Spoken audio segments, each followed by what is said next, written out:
before the 90 days, after the 90 days, 90-day fiancé the other way. But the premise is there is one person in the relationship from America and another from outside America, and they are trying to come and move to America on the K-1 visa, the fiancé visa. And for that, you have to get married within 90 days of application. So a lot of these couples are wholesome and earnest and incredible and beautiful, and then the other half are in it for the visa. And it's very obvious sometimes. Is that the show where that man became famous? He had the no neck? Yes, okay. That one! I like The View. The man became famous because of that show. Good for him. There's also another man who is even more famous than him, and his name is Colty. Colty and Larissa. What was wrong with them? Oh, God, his mother, number one. His mother is really what's wrong with him. Number two, he won't stop putting his dick on the internet. Oh! Yeah. At least now he puts it on OnlyFans and not in people's DMs. So he was sending DMs of his dick. Yeah, and then he was getting caught, and his fiance found out about it, his then wife. I gotta say... I'm invested in this show. There's many ways to take a dick pic, okay? For all you gentlemen out there, if you're gonna send a dick pic to a lady, that shit better be glistening. Okay, clean, and you know what I mean. Like I've seen. I remember. So we don't want to see your stained carpet. That's what I mean. Like you gotta find a nice place, a background. How about this? Look at Rustic Canyon's Instagram. The way they take the pictures of the food on we the need floor. A flat lay of the dick. Right? You gotta lay it down and take a good picture of it like that. You know what I mean? So that's what we do around here. Don't be shy. Go to Joanne Fabrics. Get some silk. Get some lace. Make a hobby out of this. You know what I mean? Give us a backdrop. Now, OnlyFans. That's really interesting. Yes. I know nothing about it, but what is it? So it is just a platform for creators to be on. I just joined that site a few months ago, and it's been incredible. It has completely changed my life, and I was able to send $100,000 to the Lebanese Red Cross. Oh my goodness! Because of OnlyFans, and only because of OnlyFans. So I'm very thankful to that community, and very thankful for the platform. And I just love what they're about. You are fully in control of your content. They own no rights to it. You can shut it down at any time you want. You can set whatever prices you want. And there's really no parameters other than, terms of service and things you have to abide by on there. Yes. But I just love the empowerment that is on that site. And not just from the females, from the males too. Like, I came across this TikTok of this guy who does tile work. Like, he actually lays tile in, kitchen backsplashes and showers and everything. And I don't know, I was just, mesmerized by this tile he was laying on TikTok. And then I went to his page, and I saw that he has an OnlyFans. So I was like, oh my God, this is so weird. This tile guy is probably putting his dick on the internet. And I go to his OnlyFans, and he's charging $14.99 a month to actually give people long-form tutorials on how to do this tile and grout work. So I subscribed. So you're telling me that you can, I could go on there, say... You could sell this podcast on there. You could charge people a monthly subscription and put this podcast on there. What? Yes. But couldn't they listen for free on Spotify? Yeah, you could also listen for free on Spotify. Use code Sucio for 20% off your Spotify subscription. That's right. That would make that Spotify subscription only $44 a month. Is it that expensive? No, but it damn well better be. Because I don't use Spotify. You should. It's a great service. It is. It is the ways of music platforms. No, absolutely not. No. If there was a platform that if they charge $50 a month, I would pay $50 a month. Then join Tidal. Incredible. What is so good about Tidal? The music quality. They're the only ones who can output at that certain music quality. They buy their music in the highest form and output it that way. Oh, okay. Prince. I always wondered, what was so good about Tidal? But does Tidal have the same library that Spotify does? They have a very large library, but they have things that Spotify doesn't because Jay-Z and Beyonce have licensed their music, a lot of their music only to Tidal. And a lot of other artists on Rock Nation. It's kind of something they squeeze into their contract, I started to realize. I mean, that's the king and queen right there. They can pretty much do whatever they want. And I will pay for anything they tell me to pay for. Shout out to Jay-Z and Beyonce. I love you. Mrs. Carter. That's a beautiful couple. It is. It is. Even after all their... But if you take out Beyonce, it is no longer interesting whatsoever. That's very true. Who do you think he would date if he left Beyonce? Becky with the good hair. Really? Yeah. Whoever that some woman basic is. ass bitch that wouldn't be able to hold a candle to Beyonce, because you can't compete with Beyonce out No, there. you can't. You'd really have to downgrade big time to the point where people don't even care. That's like the there's a comedian that has a bit about dating Michael Phelps' ex-girlfriend, and then he's like, how am I supposed to ever oh my god it's like, how am I ever supposed to do anything to that after Michael Phelps? That's a great joke if Michael Phelps wasn't wildly religious and married the first girl he knocked up or had sex with. That is true. Wow, I thought that story was true the whole time. Thank you. I'm sorry. No, it's okay. I wanted to believe that this man was telling the truth. I guess I was duped. I'm so, man. They're like notorious high school sweethearts. Yeah, that's why I cook food, because I don't know anything about that. I only know about that because he's from Maryland, and it was like our shining state glory that Michael Phelps came from Maryland. Okay. So, born in Maryland? No, born in Lebanon. Grew up in Maryland. Okay. How old were you when you moved to Maryland?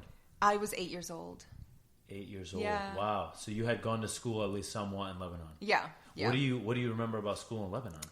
I remember I went to a Catholic school. School uniform. Guilt? It was blue. No. No. Oh my god. It was like, honestly, it looked like an apron with like a short sleeve button down underneath. It's like a bed sheet. Exactly. It was not cute, but I was also like 5, so it didn't matter. Yeah. I remember beautiful weather, beautiful people, incredible food. Everywhere smelled like food, like fresh pita. I don't remember too much. I think a lot happened after I moved to America. Yeah. That like I started to really I started to forget about Lebanon. To now, like certain smells will remind me more of it than me. Me like thinking back to memories that I can picture. Okay. And then when you came here, how was that transition? Like going to an American school? Did you have a tutor? Did you have a translator? Like I was just in ESOL class. Okay. I was in ESOL, and I was in ESOL for an entirety of 2 weeks before 9/11 happened. Wow. And I was in ESOL speaking Arabic. I saw your so you were there with all the Spanish kids. Yes, exactly. Right? And they're probably like, who the fuck is this? I didn't even fit in with the ESOL kids. Exactly. They're like, it's so low. We don't trust her. Exactly. And then 9/11 happens, and they're all like terrorists. Literally. Yeah, they were doing that shit at my school too, man. That we had these twins that were both Arabic, and they both had beards, and the whole what? Wait, how old are you? I'm 30. Oh, you're only 3 years older than me. How did they have beards at 12? In high school. Oh, okay. I was like, I'm sorry. So this continued from 2001 to fucking, till we left school. So it's okay. She can. But I remember because you posted something about the other day about them literally rolling in the TVs and putting on the news and having us watch that all damn day until our parents picked us up. Yep. Because, my parents worked, so I got picked up last at 3:30 or 4. And by then, both towers were gone. Exactly. And you just watched it over and over. Yeah. And then for that whole next week, you watched it over and over and over. And that's a phenomenon that I don't know if that's just like the news media that makes that happen for us, but over and over and over again. And now I grew up in a Spanish household, so that means you watch the news from 4 p.m. to 7 p.m. until the novelas came on. You know what I mean? So it'd be like you're watching the same news block, the same hour over and over again. I do it all day long too. Yeah, it's wild. But it's like, do you ever feel like a prisoner of news? Yes, absolutely. Because when I'm not watching the news, I'm wondering what I'm missing out on. Like not what I'm missing out on, but I don't want to fall behind on anything that is terrifying or breaking or world changing. Yeah. Because you just never know when it's coming these days. Exactly. So I can't turn it off. I can't look away. And I also can't stop flipping from channel to channel. I hop all day long between Fox News, CNN, BBC, and Al Jazeera. Oh, you watch Fox News? I can't do it. Of course. No. You need to hear what they are saying. Yeah, I know. It will boil your brain. I flipped it on the other day, and I was like, the punches anymore. It's an entertainment network. Yeah, it's just like, we believe this, and this is what we believe. Yeah, the news is just another show. But then you turn on CNN, and you realize, holy shit, as much as I agree with this side slightly more, definitely a lot more, I still cannot help but see that absolute subliminal messaging that they are just trying to rail into people. It's pretty horrendous on both sides. And then you go to the BBC and it's slightly still biased. And then you go to Al Jazeera, which is probably the most reliable and unbiased one out of all of them. But I'm telling you, you got to watch Fox News more. You really have to know what the enemy is saying. Yeah, basically. I get my news from Deezus and Mero. On Viceland and Showtime. That's where I get it from. You ever seen that show? Oh, yes, of course. It's amazing. It's amazing. Shout out to Deezus and Mero. Like, they were a big inspiration to me doing this podcast. Oh, that's awesome. So I'm like, because, me and my boy are growing up, we were like, we wanted the show that they have. And I'm like, they did it. And I'm like, anybody could do anything. Yeah. The possibilities are endless. The American dream. That's true.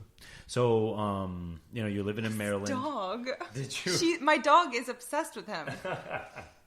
I'm like the dog whisperer. Yeah. Sucio Milan. Just take care of. So Maryland. So, what was life like there? I love Maryland. It was really cool growing up in a city that was so, I was just really close to DC. Yeah. And it was awesome growing up in a very history-rich city with a lot of emphasis on public outlets for things to do. We were constantly going to field trips to museums. We were constantly going to the zoo. Constantly getting to see things that I feel like other kids who lived in different states didn't get to do, like the parade at Arlington Cemetery and just little things like that made me very interested in history. And I think feeling like I'm a part of something bigger like that is very that makes me feel comforted. And finding that, and then also finding sports in DC shaped me into who I am today. So I'm very thankful for that city. Awesome. And do you ever go back? Do you have friends? Do you go back I to go visit? back as often as I can, and it's really fun to go back as someone who left. Like, I left before I could drive in DC. So I never got to really experience the city outside of, being a student and going to things in, groups like that. So every time I go back, I'm a fucking tourist. Yeah. I'm going to the monuments. I'm staying as close as I can to whatever building or museum I want to go to. I'm doing all of the touristy things and going to my favorite restaurants and just making my rounds in the city that I wish I got to experience as an adult. Mm-hmm. The Chinatown is amazing there. Oh my God, I know. It's one incredible. And it's so easily accessible. Yeah, it really is. I mean, that... It's right where the Verizon Center is, or whatever the fuck they call it now. They change the name every 2 years. Yeah, I went to a bar there one time. They had so many TVs. The tables had TVs. Oh, it's probably the Green Turtle. I was like, this is nuts. I was like, there's 500 TVs in here. We like to watch sports. In the bathroom, there's TVs. Yes, that's the best. In the stalls. That's what I'm trying to convince gas Robert on. TV. I'm just like, what is going on here? Can we have 1 second where we don't have TV? No, we either need the news or sports constantly. Fuck, maybe that's why I am the way I am. I can't work or do anything without at least... chatter's going on in the background about what's going on. Gilbert Arenas? Yeah, shout out to Gilbert Arenas for kind of holding my hand through my first venture into the sports world. Doing Out of Bounds with him was so cool.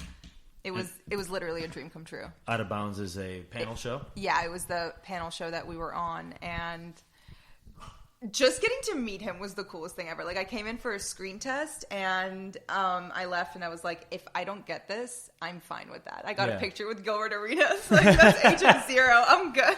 That's awesome. So, this panel show, how'd you get it? Cold email in my inbox. Really? Yeah, so thankful I actually checked my inbox, albeit a month later. But yeah, it was definitely one of those pinch me moments. Yeah.